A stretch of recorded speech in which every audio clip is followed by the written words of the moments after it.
சரி விஜய்க்கு ஒரு கரெக்டான இடத்த கொடுங்க, ஏன் பயப்படுறீங்க அப்படின்னு எல்லாரும் கேக்குறாங்கல்ல. ஏன் பயப்படுறீங்க? அவருக்கு ஒரு பெரிய கூட்டம் வருதுன்னா சந்தோஷப்படுங்க. எம்ஜிஆருக்கு அப்புறம் வேற மாபெரும் கூட்டம் வருதுன்றத அவர் ப்ரூவ் பண்ணிட்டாரு, ப்ரூவ் பண்ணிக்கிட்டே இருக்காரு. இன்னும் எத்தனை வாட்டி அவர் ப்ரூவ் பண்ண? ஒரு பானை சோத்துக்கு ஒரு சோறு பதங்க. அவர் ப்ரூவ் பண்ணிக்கிட்டே தான் இருக்காரு. ஒவ்வொரு இடத்துலயும் அவர் ப்ரூவ் பண்றாரு. எவ்வளவு ஜென்டலா பிஹேவ் பண்றாருன்றத அவர் காட்டிக்கிட்டே தான் இருக்காரு. ஆனா ஒரு பொறுமைக்கு ஒரு எல்லை இல்லையா? இத்தனை பேரை கொண்டு கூச்சிங்களா, அந்த மனசு எப்படி உடஞ்சு போவோம்? உடஞ்சு போய் அப்படியே வராம போயிடணும் இல்ல. இன்னும் அவர் பெரிய ருத்ர தாண்டவம் ஆடுறதுக்கான நேரம் வந்துருச்சு. இது நீங்க செஞ்சு செஞ்சு செஞ்சு என்ன பண்ணிட்டீங்க? சாதாரணமா போய் அவர் நிக்கிறவரை அவரை ரொம்ப கொம்பு சீவி விட்டு அவரை இன்னும் ஷார்ப் ஆக்கிக்கிட்டே வரீங்க. அதுக்கு ஒரு பக்கத்துல நன்றி சொன்னாலும் அதுக்கு இந்த 41 உயிர் பலி கொடுக்கணும்ன்ற அவசியம் கிடையாது. நீங்க நோகடிக்கிறது, பத்திரிகை மூலியமா நோகடிக்கிறது, உங்க ஆட்கள் மூலியமா அனுப்பி கல்லடிக்கிறது, செருப்படிக்கிறது, அந்த கூட்டத்துல சேர்ந்து கலவரம் பண்றது, இது எல்லாம் நீங்க செய்யறது தவறு.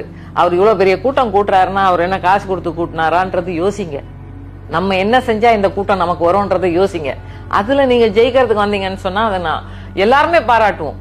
கண்டிப்பா எம்ஜிஆர் கூட்டியா அந்த கூட்டம் வந்தது. அவருக்கு எம்ஜிஆர் வரப்போறாருன்னு தெரிஞ்சதும் ஒரு ரயில்வேல இருந்து இங்க இருந்து போற ஒரு அடுத்த ஸ்டேஷன்ல இறங்குறதுக்குள்ள அவ்வளோ லட்சக்கணக்கான கூட்டங்கள் அன்னைக்கு நின்னாங்க. இல்லன்னு சொல்ல முடியாது. அந்த மாதிரி இன்னைக்கு விஜய்க்கு எங்கேயா வராருன்னா ஒரு கூட்டம் வருதுன்னா அதனால இப்ப நீங்க எல்லாம் என்ன சொன்னீங்க?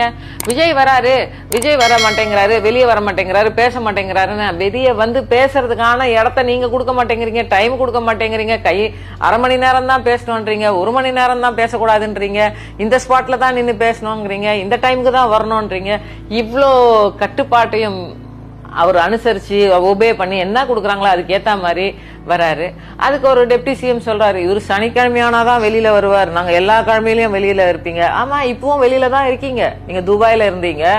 இந்த சிம்பதிக்காக நீங்க பண்ண இந்த சிம்பதிக்காக சும்மாட்டியும் போட்டோ காட்டிட்டு தனி விமானத்தில் யார் வீட்டு காசுலயோ தனி விமானத்தில் நீங்க தனி விமானத்தில் திருப்பியும் அப்படியே ஒரு 2 பேருக்கு இறங்கல் சொல்லிட்டு ஐயோ அப்படி வழக்கம் வச்சுட்டு திருப்பி துபாய்க்கு போய் நீங்க உட்காந்து